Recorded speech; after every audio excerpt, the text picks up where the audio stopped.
দিন কেটে দিও। এইভাবে দিন কাটতে দেন ফাতেমাতুজ জাহরা রাদিয়াল্লাহু তাআলা। কোন সময় কাপড় ছিঁড়ে যায়, আবার সেলাই করে পড়েন, স্বামীকে বলেন না, বেশি পেটে যায় পড়তে লাগান, তবুও স্বামীকে বলেন না। হে বিরাদর, ফাতেমাতুজ জাহরা রাদিয়াল্লাহু তাআলা আনহা জান্নাতি খাতুন। যে ফাতেমাতুজ জাহরা রাদিয়াল্লাহু তাআলা আনহার প্রত্যেকটা চুল থেকে কোরআন পাক অর্থাৎ আল্লাহর জিকিরের আওয়াজ বেরোতো। সুবহানাল্লাহ বলে দেন। ফাতেমাতুজ জাহরা রাদিয়াল্লাহু তাআলা আনহার প্রত্যেকটা চুলের গোড়া মোবারক দিয়ে কোরআন পাকের খুশবু বেরোতো এবং এখনো বেরোচ্ছে তিনার রওজা থেকে। আসল বাইরের আওয়াজ ফাতেমাতুজ জাহরা রাদিয়াল্লাহু তাআলা আনহা যখন চোখের পানি জমিনে পড়তো, কোনো জিনিসে লেগে যেত, ওই চোখের পানিটা আল্লাহর ফেরেশতা জিবরাইল সালাম জান্নাতে নিয়ে গিয়ে বিক্রে দিতেন। আর চোখের পানির ছোঁয়াতে ওই জিনিসটা মাটি পাথরটা বস্তুটা মানে সোনা হয়ে যেত। তার আবার কিসের অভাব? তার চোখের পানিতে মাটি পাথর সোনা হয়ে যেত। ভাইজান আমার, তার কিসের অভাব আছে বলুন ভাইজান আমার? আল্লাহু আকবার কাবীর করে নবী বলেছেন, যা করে চালাবে স্বামী সেইভাবে চলিও। যদি 100 টাকা রোজগার করে নিয়েছেন আলী কাররামুল্লাহ ওয়াজহুল কারীম, বাড়িতে 10 টাকা লেগেছে, 90 টাকা ফাতেমাকে দিয়ে বলেছেন, এই 10 টাকা আল্লাহর পথে খরচ করে দিও বেটি, বাকি কিছু রাখবেন না, কেননা যেটা অবশিষ্ট রাখবেন সেটা নিয়ে আল্লাহর কাছে হিসাব দিতে হবে। আসল ময়দানে সব ধরা পড়বে। তাই খরচ করে যেদিন পেতেন না কাজ, বেরাদার সেদিন আর খাবার পেতেন না। ফাতেমা স্বামীর কাছে আবেদন করতেন না, চাইতেন না, এইভাবে দিন কাটতে দেন। একদিন আল্লাহর নবী পেটে পাথর বেঁধে ফাতেমার কাছে গিয়ে বলেন, ফাতেমা বেটি, বাড়িতে কিছু আছে, যদি একটু থাকে আমায় খাবার দাও। ফাতেমা আব্বার বুকে লেগে গেলেন, আব্বা একটু নেই যে আপনার কাছে খাবার দেব আব্বা গো, তাই একদিনের জন্য বাড়ি নিয়ে চলেন। আব্বার বুকে লেগে ফাতেমা কাঁদেন। ও বিরাদার, আল্লাহর নবী বলেন ফাতেমাকে দোনা, চোখের পানি মুছে দিয়ে বলেন, ফাতেমা দেখো আমার পেটে কয়খানা পাথর বাঁধা আছে। ইয়া রাসূলুল্লাহ, আব্বা হুজুর আপনার পেটে 3খানা পাথর বাঁধা আছে। আব্বা পেটে আমি 3 দিন থেকে না খেয়ে আছি। ও বিরাদার, যাকে আল্লাহ জান্নাতের চাবিকাঠি দিয়েছেন, যত সৃষ্টি করেছেন সবার দায় দায়িত্ব আল্লাহ আমার রাসূলুল্লাহর হাতে দিয়েছেন, জিম্মাদারি করে দিয়েছেন। নবীকে আইনের মালিক ও নবীকে আল্লাহ বানিয়েছেন। আল্লাহু আকবার, আল্লাহু আকবার। চলুন গো, আল্লাহর নবী সাল্লাল্লাহু আলাইহি সাল্লাম বলেন, ফাতেমা 3খানা পাথর বাঁধা আছে। বলে হ্যাঁ আব্বা, বলে আমি 3 দিন থেকে না খেয়ে আছি ফাতেমা, 3 দিন থেকে না খেয়ে আছি। আল্লাহর নবী সাল্লাল্লাহু আলাইহি সাল্লামের দিকে দেখছেন, নয়ন মেলে ফাতেমা। ও বিরাদার, নবী বলেন, ফাতেমা আমার পায়ের দিকে তুমি দেখো। আল্লাহর নবী পায়ের দিকে দেখতে বললেন, আমার রাসূলুল্লাহ পা মোবারক করলেন। আজ বন্যার সময় যেমন নদীর পানিতে স্রোতে পানা কচুরি এবার ভেসে যায়, বয়ে যায়। ও বিরাদার, আল্লাহর নবী সাল্লাল্লাহু আলাইহি সাল্লামের পায়ের তলা দিয়ে সারা দুনিয়ার ধন দৌলত বাদশাহী এবার ওইভাবে বয়ে যাচ্ছে। সোনা তারা হীরা মণি মুক্তা লাল জওয়ারাত আল্লাহর নবীর পায়ের তলা দিয়ে বয়ে চলছে। আল্লাহর নবীর পা বলেন, ফাতেমা দেখো সারা দুনিয়ার ধন আমার কদম তলে আল্লাহ দিয়েছেন, আল্লাহ আমাকে দেন, আমি নবী মুহাম্মদ রাসূলুল্লাহ বন্টন করি। তাই আমার রাসূলুল্লাহ বলেছেন, আল্লাহু ইউতি আনামু বিকাসিন, আল্লাহ দেন, নবী বন্টন করে। জোরে বলে দেন সুবহানাল্লাহ, সুবহানাল্লাহ। ঈদের খুশির চাঁদ উঠেছে, আজ হলো সকাল ভোর, দিনের নবী হইলে নবে ঘর, দয়ার সাগর নবী আমার কাঁদেন যার যার হইয়া, ফাতেমাকে বলেন গিয়া কান্দ উম্মতের লাগিয়া, দয়া সাগর নবী আমার ফাতেমার কাছে কেন্দে বলেন মা গো ঘরে খাবার কিছু আছে নাই কো বলেন মা ফাতেমা নয়ন ভরা জল কেন্দে কেন্দে বল সকলে চলে আলা বল দয়া সাগর নবী আমার পেটে পাথর বেঁধে তাই মদিনা ধরল মনে নবীর পরশ পে মদিনার ভিজা মাটি আমার নবীর চোখের জল কেন্দে কেন্দে বল সকলে চলে আলা বল আল্লাহুম্মা জোরে জোরে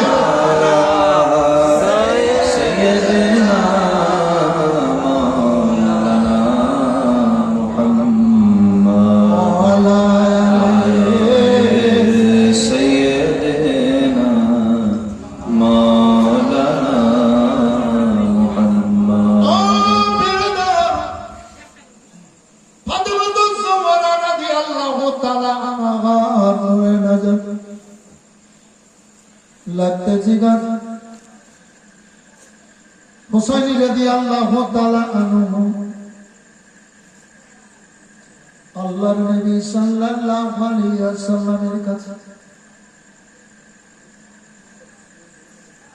আল্লাহর হাবিব সাল্লাল্লাহু আলাইহি ওয়াসাল্লামের কাছে আছেন নবীর নিজের বেটা ইব্রাহিম রাদিয়াল্লাহু তাআলা আনহু 6 বছরের শিশু এবার দুই শিশু একদিকে নবীর নিজের বেটা অপর দিকে হুসাইন রাদিয়াল্লাহু তাআলা খেলাচ্ছেন নবী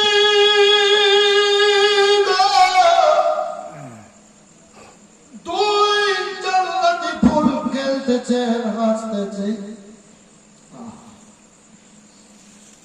নবী খুব খুশি আমার আল্লাহ রাব্বুল আলামিন বলেন জিবরাইল আমি আল্লাহ ভালো মনে করছি না আমার আল্লাহ বলেন জিবরাইল ভালো মনে করছি না যাও যাও আমার হাবিবের কাছে তুমি যাও আমার সালাম বলে দাও তোমার সালামের পর আমার সালাম বলে দেওয়ার পর আমার হাবিবকে তুমি বলবা কি বলবো গো রাব্বুল আলামিন বলবা তুমি আল্লাহর নবী গো আল্লাহ এটা ভালো মনে করছেন না যা বাবা আল্লাহ এটা ভালো মনে করছেন না কি ভালো মনে করছেন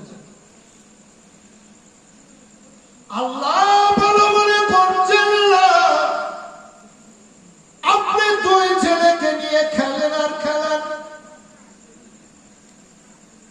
ইয়া রাসূলুল্লাহ এটা আল্লাহ ভালো মনে করছেন না তাহলে কি হবে বলে আমাকে আল্লাহ খবর বলে দিয়েছেন একটা আল্লাহকে খেলার জন্য দিয়ে দেন আর একটাকে খেলার জন্য আপনি রেখে নেন আল্লাহর হাবিব শুনে নিলেন জিবরাইল সাল্লাম বললেন ও বিরাদার আল্লাহু আকবার আল্লাহর হাবিব সাল্লাল্লাহু আলাইহি ওয়াসাল্লাম দেখলেন আমি যেটাকে দিয়ে দেব আল্লাহকে খেলার জন্য সেটা তো ইন্তেকাল হবে সেটা তো মরণ হবে আল্লাহু আকবার তাই তো কি করা যায় আমি যদি আমার বেটা ইব্রাহিমকে দিয়ে দিই আল্লাহকে খেলার জন্য আমার বেটা ইব্রাহিমের ইন্তেকাল হবে এবার কান্নাকাটি করবে লোক ব্যতিব্যস্ত হবে আমি তাদেরকে চুপাবো ব্যস্ত হতে মানা করব সুস্থ হতে বলবো আর যদি আমার বেটা ইব্রাহিমকে আমি রেখে নিই আর যদি আমি হোসাইনকে আল্লাহকে খেলার জন্য দিয়ে দিই, আমার নাতি হোসাইনের ইন্তেকাল হবে, আমার বেটি ফাতেমা ইন্তেকাল হওয়া ছেলেকে কোলে নিয়ে চোখের পানিতে বুকের কাপড় ভিজাবে, আঁচল ভিজাবে, আমি তার বাপ, আমি কি করে বেটির চোখের পানি সহ্য করব না, আমার ফাতেমার চোখের পানি আমি সহ্য করব না। জিবরাইল আমার বেটা ইব্রাহিমকে আমি আল্লাহকে খেলার জন্য দিয়ে দিলাম, আল্লাহকে খেলার জন্য দিয়ে দিলাম। ইন্তেকাল হলো, কাফন হলো, দফন হলো, হোসাইনকে রেখে দিলেন কেন? কারবালায় খেলানোর জন্য। সুবহানাল্লাহ, কারবালায় খেলানোর জন্য হোসেন রাদিয়াল্লাহু তাআলা আনহুকে আমার রাসূলুল্লাহ রেখে নিলেন। ভাইয়ার আমার, আল্লাহ দুনিয়াতে আমার রাসূলুল্লাহর পূর্ণ সুন্নাত পালনকারী একজন, তিনি হচ্ছেন হযরতে হোসেন রাদিয়াল্লাহু তাআলা আনহু। আল্লাহ আল্লাহ, হযরতে নবী পাক সাল্লাল্লাহু আলাইহি সাল্লাম আল্লাহর দ্বীনের খাতিরে এবার মক্কা ছেড়ে মদিনা বেরিয়েছিলেন, সফরে আপনার হিজরত করেছিলেন। সেই রাত্রি বেলায় আল্লাহু আকবার, আল্লাহু আকবার, দ্বীনের খাতির, আল্লাহর নামের খাতির, কোরআনের খাতির এবার নবী মদিনার দিকে গেছিলেন, মক্কা ছেড়েছিলেন রাত্রি বেলায়। আমার নবীর নাতি হোসেন রাদিয়াল্লাহু তাআলা আনহু নবীর সুন্নাত পালন করার জন্য এবার ইসলামের খাতির এবার রাত্রি বেলায় মদিনা ছেড়ে এবার হিজরত করেছিলেন মক্কার দিকে। যেটা সফর ছিল কারবালার সফর, যে সফর ছিল কারবালার সফর, দুদিন একদিনকার সফর ছিল নাকি? দুদিন একদিনকার সফর ছিল কারবালার সফর। মদিনা থেকে যখন বেরিয়েছিলেন রমজান মাসের 4 তারিখ, কয় তারিখ? রমজান মাসে 4 তারিখ। তাহলে 4 মাস 14 দিনের সফর। এই যে বেরিয়ে গেলেন মদিনা থেকে আর মক্কা তাও চলে গেলেন, ছোটখাটো নয় সফর, বিরাট লম্বা সফর। রমজান মাসের 4 তারিখ বেরোলেন, হিসাব করেন কতদিন হয়, মধ্যে একটা মাস গেল, তারপর কুরবানি গেল নাকি বাবু? হ্যাঁ, 2 মাস 10 দিন, 3টে মাস এখানে আছে। তারপর মুহররমের 10 তারিখ, বিরাট লম্বা সফর।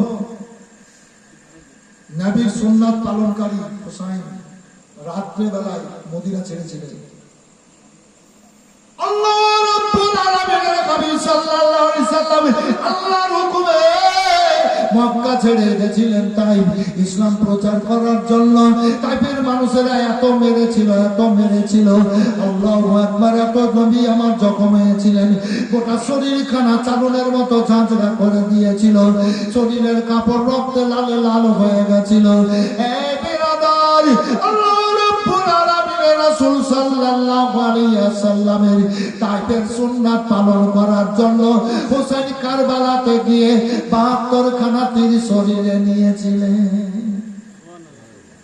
72 তীরের আঘাত দেখে না যে এই বেরাদার, আল্লাহর নবী সাল্লাল্লাহু আলাইহি ওয়াসাল্লাম সব ভবিষ্যৎবাণী বলে পর্দা হয়ে গেছেন। আল্লাহর নবী আমার বলেছিলেন, ফাতেমা খবর হয়েছে আমি চলে যাব। ফাতেমা কাঁদতে লাগলেন। আল্লাহর নবী বলেন, কেঁদো না, আমার 6 মাস পরে তোমাকে আমার দিকে আসতে হবে। চুপে গেছিলেন।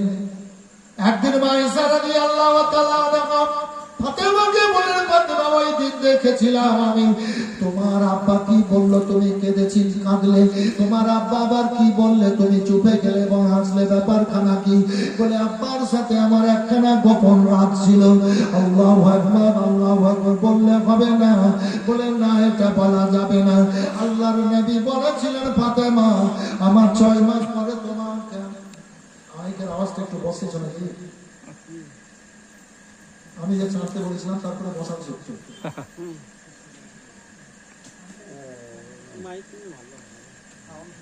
তখন খেয়াল করে মনে ছিলাম না, খেয়াল করলাম তো বুঝতে পারলাম। মায়েকে বলা খেলায় না, আমি খেলাবো মায়েকে।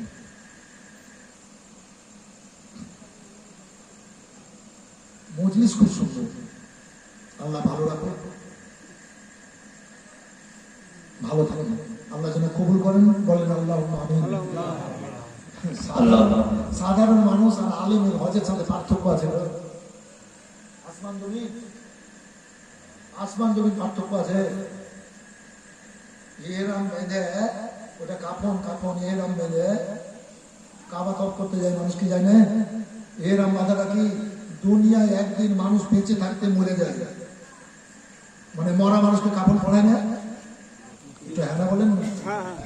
তো জিন্দা থাকতেও কাফন পড়ে, যেটাকে হুজুর এরাম বলা হয়। এরাম তো মরা মানুষের শরীরে যদি মশা মাছি বসে তো হাঁকাতে পারে না, পারে? চুলকাতে পারবে? চুল দাঁড়িয়ে হাঁচড়াতে পারবে? মরা মানুষ পারবে? তো মানুষ হাজিরা যখন হজ করতে গিয়ে যখন এরম বেঁধে দেয় কাবা তপ করার লেগে, সাই করার লেগে, তখন চুল আঁচড়াতে পারে না, দাড়ি চুলকালেও চুলকাতে পারে না, মাথা চুলকালেও চুলকাতে পারে না, শরীর চুলকালেও চুলকাতে পারে না। আর মশা মাছির বালাই তো নাই, মদিনাতে আছে কিন্তু মক্কাতে দেখতে পাইনি, কাবার এলাকাতে কোনো পোকা নেই। কোটি কোটি ফড়িং এত বড় বড় মদিনাতে আলোতে প্রতিদিন আসছে, মানুষের পায়ের চাপে মরছে, কি হিকমত আছে আল্লাহ জানেন। আবার ওইগুলোকে সব যারা পরিষ্কার করে ওরা সব পরিষ্কার করে নিয়ে চলে যাচ্ছে। আর মক্কাতেও তো আলো জ্বলছে চারোদিকে, কিন্তু মক্কার ওই কাবার এলাকাতে কোনো আপনার কিড়া, কোনো পোকা মশা মাছি দিতে পারে না। কেন? কাবার এলাকাতে কোনো জিনিসকে মারা, কষ্ট দেওয়া, হত্যা করা হারাম, হারাম। এই জন্য বলা হয় মসজিদে হারাম। কথা বুঝতে পারলেন? জি, সম্মানিত ঘর কাবারে কিন্তু নাম এই জন্য মসজিদে হারাম, যে মসজিদ হারাম মানে কাবার এলাকাতে কোন জিনিসকে কষ্ট দেওয়া, দুঃখ দেওয়া, ব্যথা দেওয়া, বেদনা দেওয়া, মারা হারাম। এই জন্য মসজিদে হারাম কেতাবে আছে। আসলাম তো এরাম বেঁধে নিলে ওই শরীরে মশা মাছি বসলেও হাঁটাতে পাবে না, মানে জিন্দা থাকতে একদিন মানুষ মরে যখন এরাম বাঁধে, তো এরাম বাঁধে যখন খাবার দিতে যায় তখন করবি। এই কথাগুলো গুরুত্ব দিয়ে শুনেন, কাজে লাগবে আপনাদের। তো খাবার দেওয়া যাবে, তো দোতলা তিনতলা হয়ে গেছে, তো গেট হয়ে গেছে অনেকটা, ডাইরেক্ট তো কাবাতে যেতে পারছে না, গেট হয়ে গেছে। তো প্রথম গেটে ওপরে লেখা আছে বিসমিল্লাহি আসসালাতু আসসালামু আলা রাসূলিল্লাহ, নবীর ওপরে দরুদ ও সালাম পাঠ করো, তারপর আগে দিকে এগিয়ে চলো।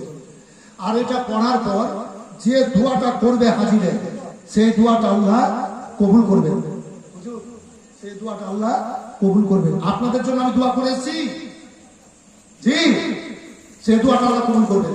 দ্বিতীয় গেট বিসমিল্লাহি আসসালাতু আসসালামু আলা রাসূলিল্লাহ বলার পরে যে দোয়াটা করবে হাজির, সেই দোয়াটা আল্লাহ কবুল করবেন। আর গেট পেরিয়ে যখন কাবা দেখবে চোখে, আর যেমনই চোখে কাবা দেখবে আর মুখ দিয়ে যে দোয়াটা করবে হাজির, সেই দোয়াটা আল্লাহ কবুল করবে। কথা বুঝতে পারলেন? কবুল হবেই হবে। হাতিমে দোয়া কবুল হবে, মাকামে ইব্রাহিম দোয়া কবুল হবে, সাফা মারওয়াতে দোয়া কবুল হবে, আরাফাতে দোয়া কবুল হবে, মিনাতে দোয়া কবুল হবে। আমি সব জায়গাতে দোয়াটা কি করেছি সর্বপ্রথম জানেন? আমি দোয়াটা করেছি আল্লাহুম্মা জান্নি মুস্তাজাবুদ দুআ। হে আল্লাহ, আমি দেখছি সুযোগ ছাড়বে না, আল্লাহ আমাকে বক্তা বানিয়ে রেখেছে। লক্ষ লক্ষ মানুষ বলবে হুজুর একটু দোয়া করো, তো আমি এই সুযোগটা ছাড়ব না। আমি আল্লাহর কাছে দোয়া করলাম, আল্লাহুম্মা জান্নি মুস্তাজাবুদ দুআ। হে আল্লাহ, তুমি আমাকে দোয়া কবুলকারীর মধ্যে গণ্য করো, দোয়া কবুলকারীর মধ্যে গণ্য করো। যে কোনো অবস্থায় যে কোনো জন্য আমি দোয়া করবো, আল্লাহ কবুল করি। আপনাদের জন্য এক দোয়া করবো, এই দোয়া কাবাতে করে এসেছি, সুযোগ ছাড়িনি।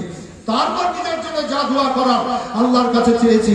হে বেরাদার, হে কাবা, আহারে কাবা, সব সময় যেমন চলে যাচ্ছি, যখন সাহায্য করছি তখন তাই করছি, মনে হচ্ছে কাবাই নেই। দেখি, কাবায় দেখি, আল্লাহ দিয়েছেন সমস্ত নিয়ামত বেরাদার এই দুনিয়াতে। যান, যদি হজে যেতে না পারেন উমরাতে গিয়ে যান, দেখে আসেন। আর মদিনাতুল মুনাওয়ারায় আপনার রাসূলুল্লাহ রওজাতে, যেখানে 1,40,000 ফেরেশতা 24 ঘন্টাতে আছে, 70,000 করে আসরে আর ফজরের সময়। এই বেরাদার নবীর দরবারে সালাম পৌঁছানোর জন্য আমার হাতের দিকে দেখেন, আমি এটা দেখেছি 9 দিন থাকতে হবে, মানে 5-8-40 ওয়াক্তের নামাজ পড়তে হয়, তার মানে পরে 9 দিন হয়ে যায়। তো আমার হাতের দিকে দেখেন, তো মসজিদের নববীর এলাকাতে আমাদের মতো মসজিদ না, এই সব বিশাল এরিয়া নিয়ে একটা মসজিদের এরিয়া, মসজিদের নববী। তো ওই ড্রাইভারটা আগে ছিল, ভালো ছিল, ওই ড্রাইভারটা দেখেন এইরকম এরকম তুলছে, ভূমিকম্পের মতো সবসময়। হুজুর হুজুর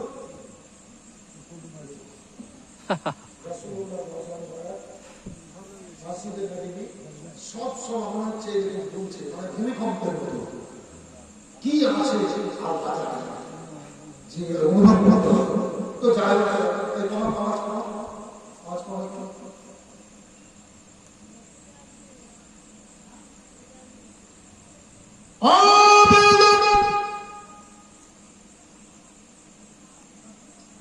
বক্তব্য কোথায় রেখেছিলাম? নবী পাক সাল্লাল্লাহু আলাইহি ওয়াসাল্লাম সব বলে পর্দা হয়ে গেলেন। মা ফাতেমা রাদিয়াল্লাহু